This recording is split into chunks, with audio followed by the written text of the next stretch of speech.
চালের গুঁড়ো দিয়ে মৌলার মাছটা ভেজে একবার খেয়ে দেখুন। আমি এর মধ্যে নিলাম হলুদ হাফ চামচ, লবণ হাফ চামচ, রিফাইন অয়েল হাফ চামচ, 1 চামচ চালের গুঁড়ো। ভালো করে আমি মেখে নিলাম সব কিছু দিয়ে। ননস্টিক প্যানের মধ্যে বেশ কিছুটা তেল নিয়ে আমি ভালো করে মাখিয়ে নিলাম। এর মধ্যে মাছগুলো ছেড়ে দিলাম, চারিদিকে ছড়িয়ে দিলাম। মাছটা ভালো করে নাড়াচাড়া করে আমি ভেজে নিলাম। মাছটা আমার ভাজা হয়ে গেছে। আমি এখন প্লেটের মধ্যে তুলে নিলাম। চালের গুঁড়ো মাখিয়ে মাছ ভাজাটা, এই রকম মাছ ভাজা একবার খেয়ে দেখবেন, মুখে দিলেই মিলিয়ে যাবে। বাকি মাছটাও দিয়ে দিলাম, ঠিক এইভাবে ভেজে নেবো একদম লালচে করে।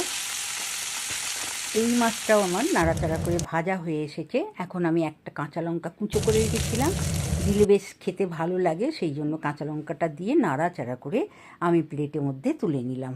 মাছ ভাজাটা ভালো লাগলে একটা লাইক দিয়ে কমেন্ট করে জানাবেন।